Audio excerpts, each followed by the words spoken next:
everyone, I hope you're all doing really well and welcome back to another part of this flamingo tutorial where we're going to be continuing on with the feathers on the wing. So the last part did nearly kill me off, I'm not going to lie.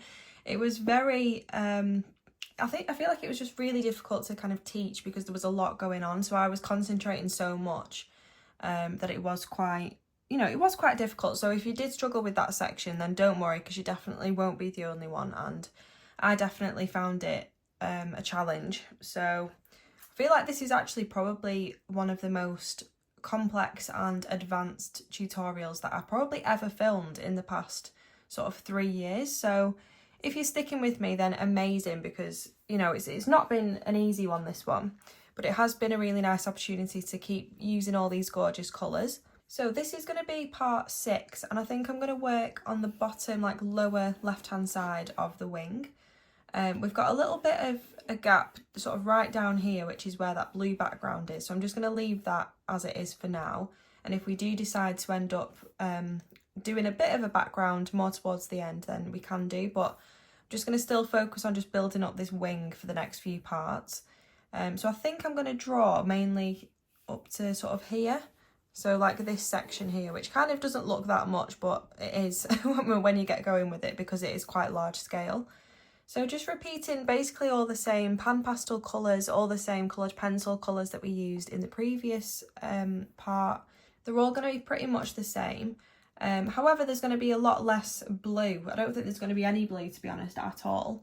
The blue feathers are predominantly on the right hand side of the piece because the kind of lighting is hitting it from that side, or they're more kind of in the shadow, so it makes them look a bit more blue.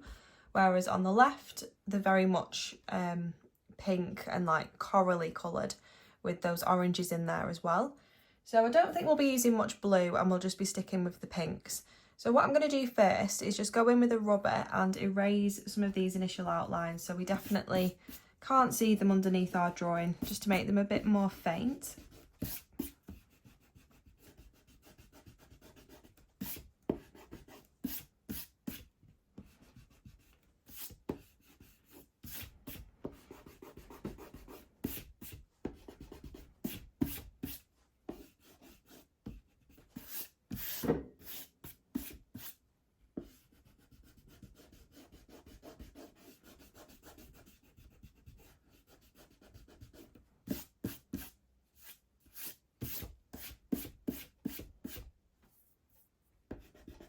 So what I'm going to do first is go in with my palest pan pastel colour, which is the permanent red tint, so this lovely like pale pink colour. And you want to go in with your soft knife with the sponge on the end. Now, because this has still got quite a bit of pan pastel on from the previous part, what I'm going to do is just get a scrap piece of paper and just sort of get rid of all the excess pigment. Because as you can see, it's quite orangey, which I don't really want to be using on this lower left hand section, which is quite pale pink. These sponges do last ages as well, by the way. Like, I've literally used the same sponge throughout the whole piece so far. I've just kept changing it from like my pinky orange side to my blue cooler side, just so the colours don't kind of mix together too much, just to keep them two separate. But yeah, so now when I'm doing that with the sponge, there's not much pigment at all coming off, so I know that it's pretty much clean. So with the permanent red tint, what you want to do is just dab a little bit of that pigment on the back of your sponge and on the sort of edges. Dab off the excess or tap off the excess, and then start working along some of your feathers and breaking this section down into shapes. So what I'm going to do first is just go along the edge of the feather that I'm going to kind of work up to for part 6, just so I know kind of where I'm finishing for part 6 and I don't get carried away and draw the whole thing because it'd end up being about 8 hours long. And you can keep reapplying that pigment as much as you want, but a little bit does go a long way.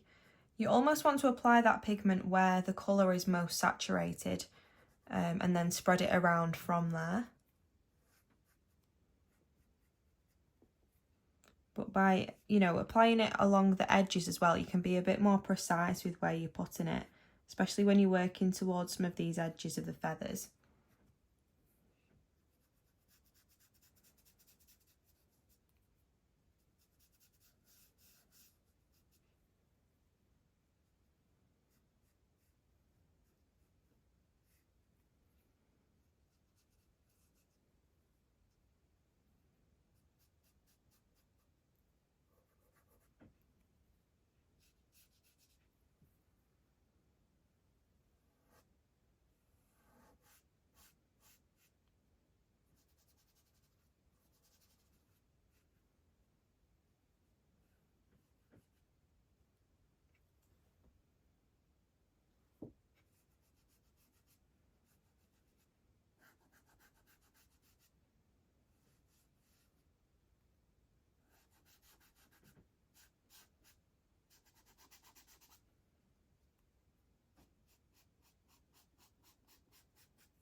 So this is where I'm going to be working up to, so this feather on the top, and then I'm going to carry on all the others in the next few parts.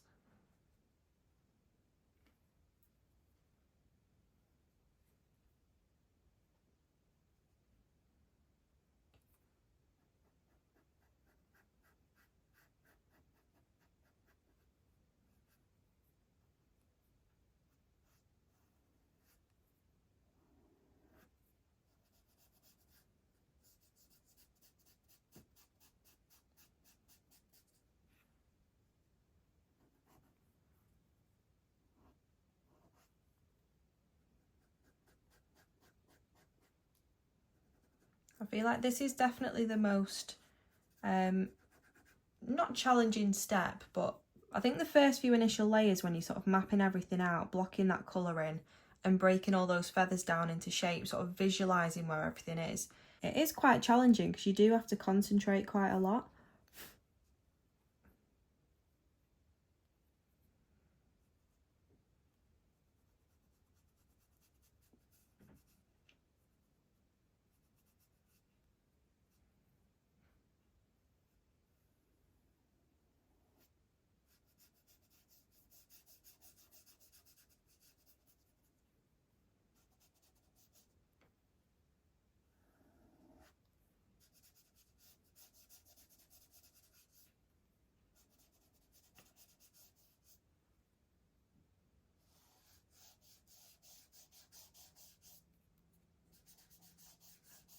With whatever's left on your sponge and with a slightly lighter pressure, you might just want to fill in those paler parts of the feathers just so it's got a bit of a base in there, but it's still quite pale.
So even though I can't really see my initial outlines in this section, I mean, they were really faint to begin with, and then just because I erased them a bit more, they've just sort of disappeared.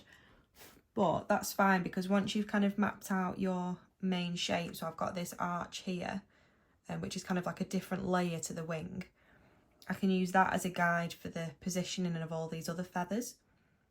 But obviously you might have all your initial outlines still there, which is more ideal, because then you'll get the perfect proportions. But I'm just sort of using what's around this section to fill in the rest.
So I'm just applying a bit more pigment to those darkest areas. So I've definitely kind of visualised everything in my head as to where all those feathers are kind of overlapping, and just sort of broken it down into as many shapes as I can before going in with the next coloured pan pastel.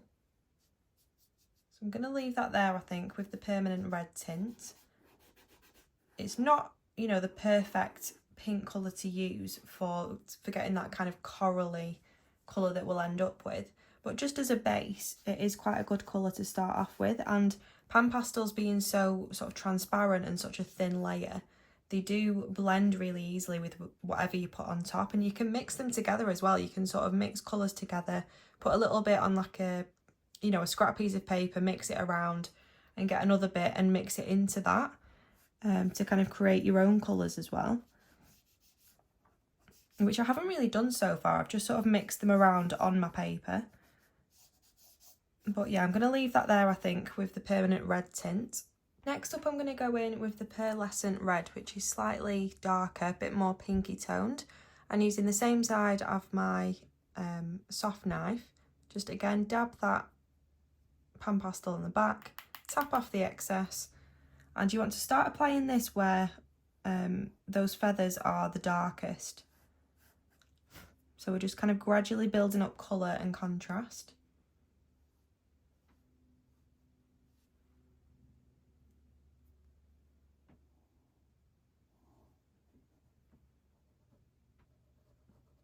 I guess it is quite a similar colour, to be honest, to what we've just used, the permanent red tint. But this has a really nice sheen to it. You can probably see in that little strip of light that's coming through. It's got a bit of a glow to it, which is quite nice.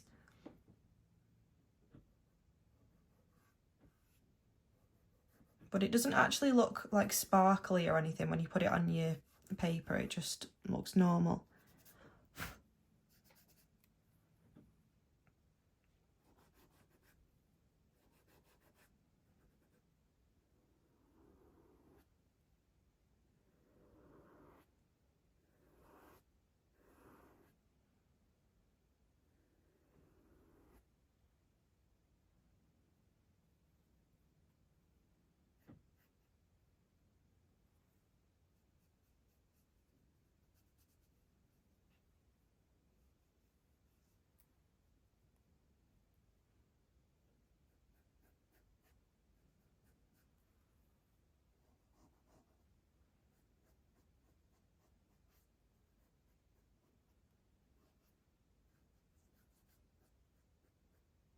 So I'm starting to do some like soft flicky motions where we've got those sort of frayed, separated edges to the feathers.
The last pan pastel colour that I'm going to use is the shade Orange.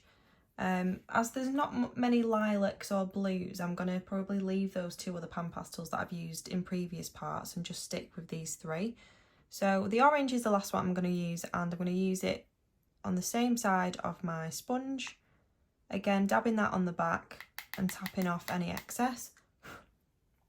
And then you just want to apply this where the colour is really, really rich and vibrant. And it should mix nicely with those pinky tones underneath to create like a corally sort of colour.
So I'm going to leave that there, I think, with the pan pastels.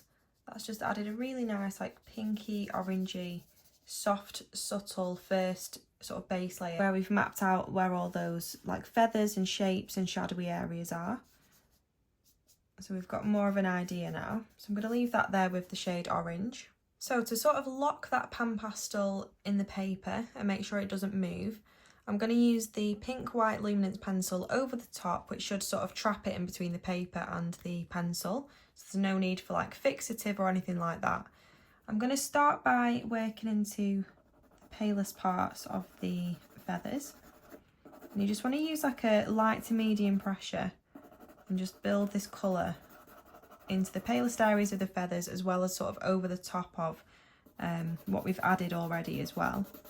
There's like an extra base layer, because I always find that luminance pencils do work the best for base layers, just because they're such a creamy, waxy pencil to work on top of. Everything just seems to blend together a lot better if you've got a luminance pencil as a base layer.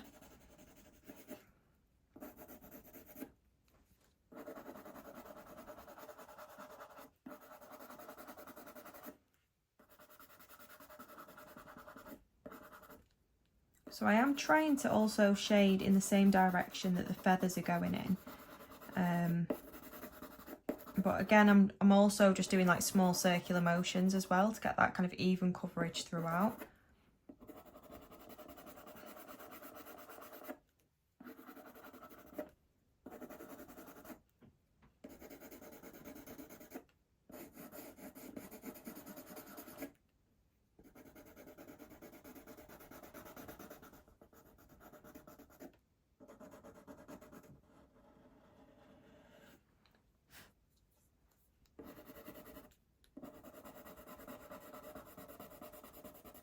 So I have spread this tutorial over 2 months because it's been so big and complex. I spread it over May and this month. But I'm hoping to just kind of bash out the next couple of parts in the next few days and then sort of decide what we're going to be drawing for next month, but maybe make a start on it towards the end of this month. I know a lot of you really wanted to draw the giraffe last month. I put a poll on that was either between the flamingo or the giraffe, and it was sort of 50-50, but with most of you wanting to draw the flamingo. So I said we can either draw the giraffe for next month, which will be July, or I can just include the giraffe in another poll where you can vote for your favourite. So let me know which you'd prefer, whether you'd want a few more options or whether we should just draw the giraffe, because it is such a lovely reference photo. But again, it's nice to have you know, a few ideas going around as to what we can draw next. I've already got such a long list of tutorials to get through, all of your requests and suggestions. A giraffe has definitely been on there for quite a while, so at some point we will 100% draw a giraffe this year. I'd love to. So yeah, either next month we can draw the giraffe, or I'll include it in another poll where you can vote for what you'd like to draw. So do let me know which you'd prefer.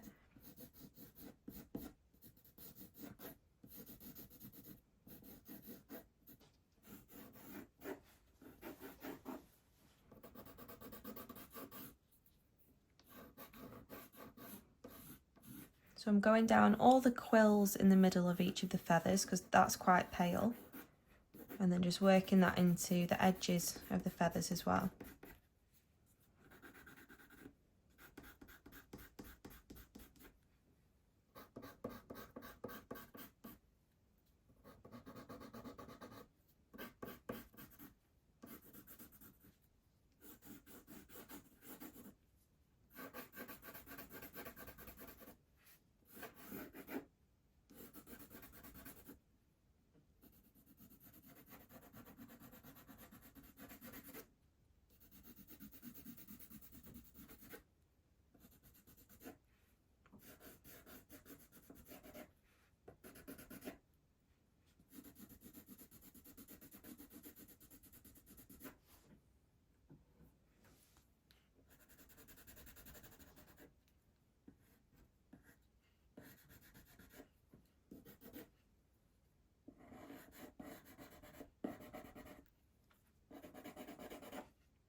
Next up I'm going to go in with the Salmon Polychromo. This is where you can start to tighten up some of these shapes, neaten up the edges and, you know, start defining like the quills and working into those shadows a little bit more, just to give those feathers a bit more structure.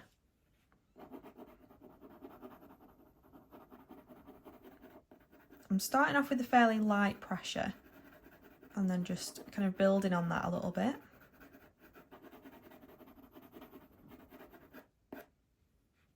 It might help to kind of outline some areas first before you start shading the shadows.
Try and use the flat side of your pencil as well, so once you've been shading with one side for a bit, it should start to wear down, and it's that side that you want to keep shading with because it'll just give you a softer line and like a bit more of an even coverage through the area that you're shading.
So I'm remembering to kind of flick back up into that feather, leaving gaps in between for those frayed edges.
So you want to press on harder for those more intense areas of colour that are slightly darker and more vibrant, and then release your pressure for those paler areas.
Next up I'm going to go in with the Herculean Red Luminance pencil, which is the perfect like peachy, almost like a skin coloured coral tone that's going to be perfect for some of these feathers.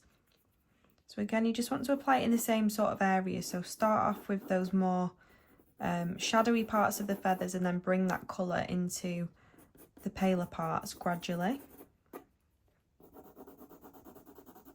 Just keeping my pressure quite light for now. And it will pick up quite a lot of that grainy texture at this stage as well, so that's completely normal if it is doing, and just because it is picking up quite a lot of that grainy texture from the paper underneath doesn't mean that you have to apply a harder pressure at this point. The more layers that we add, the more it'll kind of reduce and sort of squash down the tooth, and we will end up with that really smooth outcome. So just try and stick with it and work through the sort of ugly stage, if you will.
Next up I'm going to go in with the Scarlet Luminance pencil, which is that lovely like rich red colour.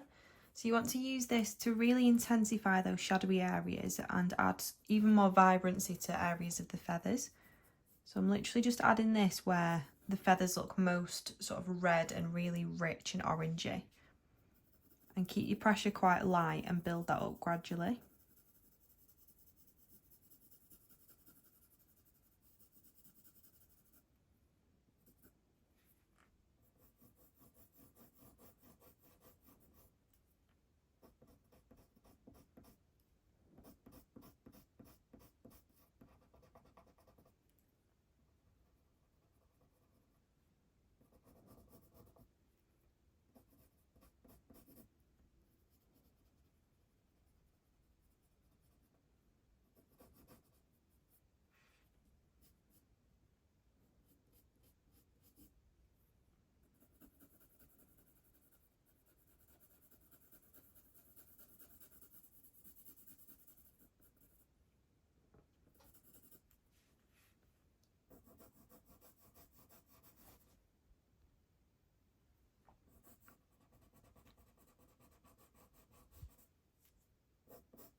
So I'm just applying a slightly harder pressure and another layer to those most intense areas of colour, just to really build that up.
Over the top of that red, because it does look quite like a rosy red, I'm going to go in with the shade Dark Cadmium Orange to make it look, well, just to give it that orangey tint so it matches those feathers above.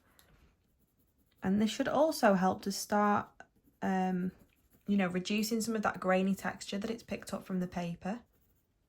Polychromos are quite hard in comparison with luminance pencils, so when you use a polychromo, it kind of automatically starts pushing it into those grooves within the paper because it's such a hard pencil, even when I'm not really applying that much of a hard pressure.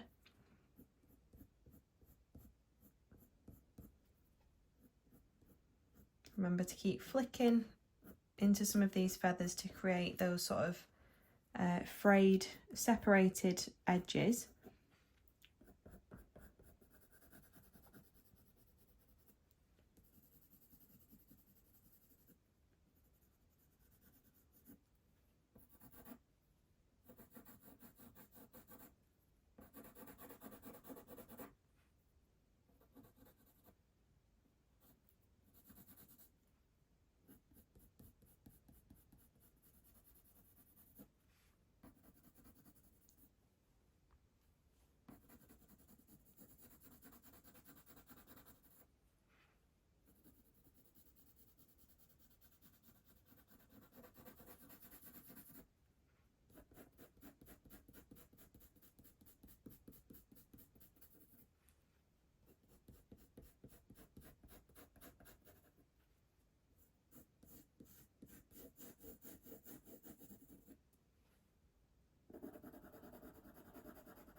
just to keep building up colour and tonal value, the next one that I'm going to go in with is the shade Coral. And I know that I've mentioned this in previous parts, but this is the Faber-Castell watercolour pencil in shade Coral. But if you've got the polychromo, then just use that. I'm just using this because I don't have the polychromo, I've just got the watercolour version. But the colours should be exactly the same. So I'm just going to work this again into like the most vibrant sort of shadowy areas of shadow. Just keep building up that structure and showing, like the more shadow that we build up, the more it'll kind of give the illusion that we've got feathers that are sort of overlapping on top of each other. So yeah, just keep building up these layers, be patient, and it's just going to be nice to have a nice mixture of these different pinks and oranges that are all going to like melt together.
So I think I'm going to leave that there with the shade Coral. So just to blend out some of that grainy texture even more, especially in the palest parts of the feathers, I'm going to go back in with the Pink White Luminance pencil and just use this to kind of blend and brighten.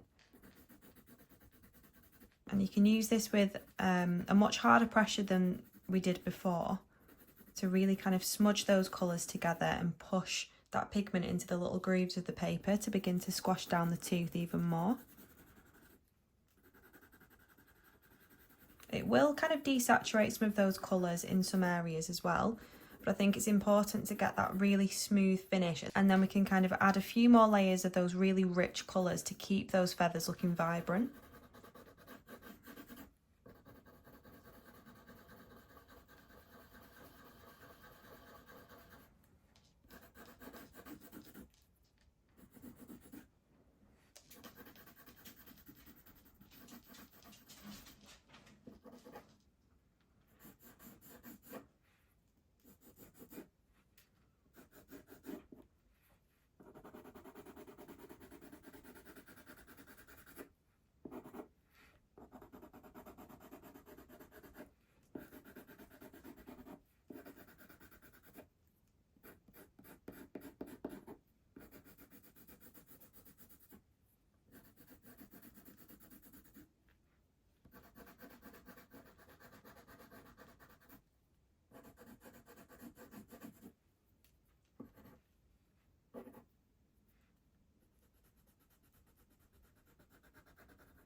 So hopefully already you can see what a difference that blending is making. It's just looking a lot smoother.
I want this section here to be really subtle and pale in terms of that pink colour. So I'm applying a much harder pressure in this area to really kind of blend these colours together and sort of add that paler pink.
think I'm going to leave that there with the pink white.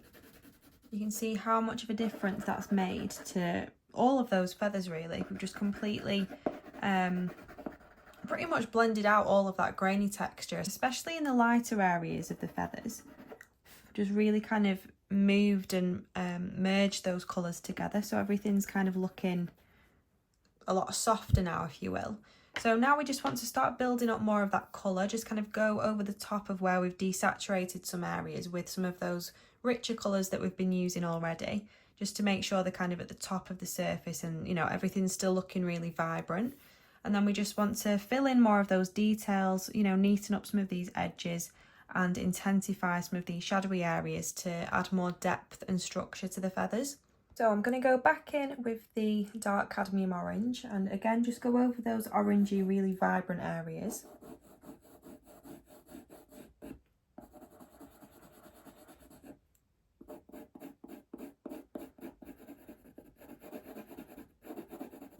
And you should find that it's picking up a lot less of that grainy texture now because the tooth of the paper's been squashed down quite a lot.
So that's just tinted some of those feathers and made them look a bit more orangey.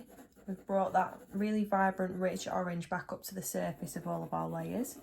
So I'm going to do the same now with the red, so the shade Scarlet, and apply this in the same areas as we did before with a slightly harder pressure than we did before as well.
I'm also going to go back in with the Herculean red, which is that slightly paler colour, and again just work this into some of those grainy areas and some of those like mid-tones within the feathers, just to keep building up more of that tonal value.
Just going to blend this little bit out with the pink white again.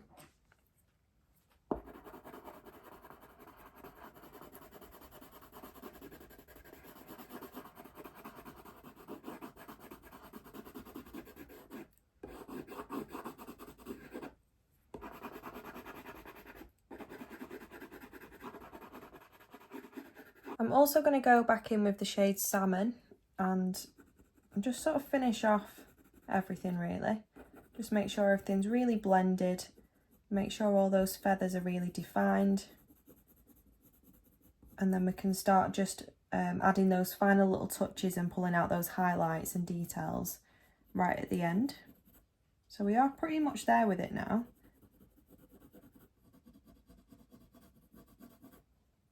I feel like when you work on something that's really different to what you usually work on, and it's, you know, it's quite a challenge and it does take quite a long time to build up. Once you've kind of built everything up and you take a step back and you look at it as a whole, it's quite rewarding really.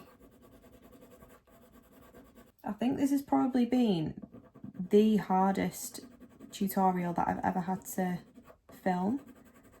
And also probably one of the most challenging drawings as well. Like, all these feathers have been quite complex and I didn't really think that they would be at first, but I suppose when you break everything down into shapes and there's so many different colours going on, it does get quite complicated. So yeah, if you've stayed with me up until this point, then that is amazing.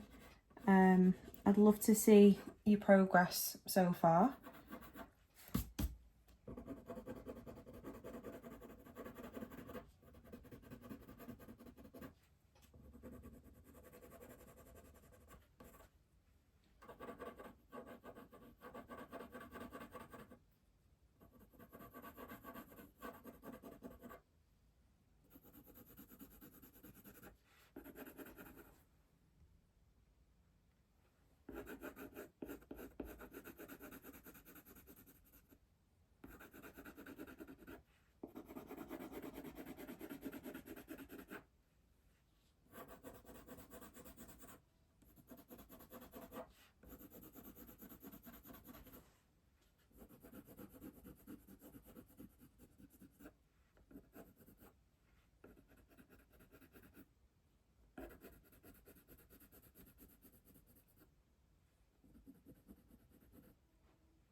So just to finish off then, I'm going to go in with the craft knife slice tool, and you want to start neatening up some of these frayed edges where we've got all these like separated parts of the feather, and just kind of flick down some of these lines that we've got in already.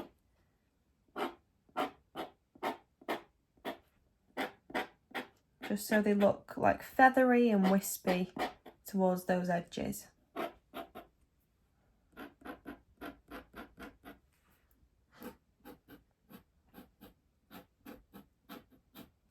I'm also using like the blunter side, like the curved side of my ceramic blade, just so it gives me a slightly thicker line.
I've got some of these ones up here that are slightly overlapping.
Just going to add a tiny bit of the scarlet just to bring that up into the feather a little bit more, just to make that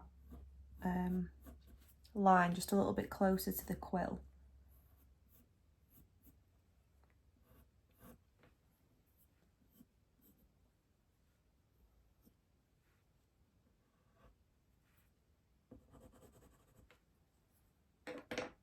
And then I'm just going to finish off with the white Caran d'Ache Museum Aquarelle pencil. So you want to work into some of the areas that you've just sort of etched out with the craft knife slice tool. just those like brightest little lines, or just to brighten some of these quills down the centre of the feathers.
So I think I'm going to leave that there for part 6.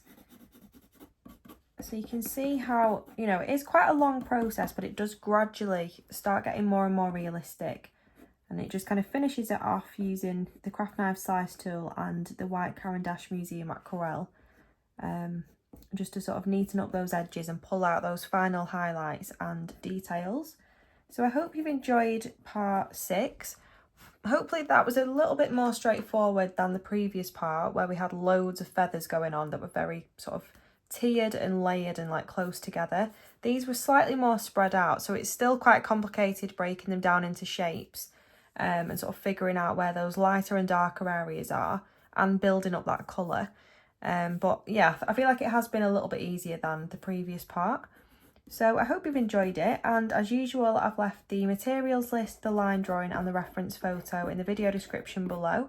If you've got any questions, then just comment in the video and I'll get back to you when I can. And I can't wait to see more of your progress on this tutorial as well. And I'll be back very soon with part 7. So yeah, thanks for watching, and I hope you all have a great rest of the week.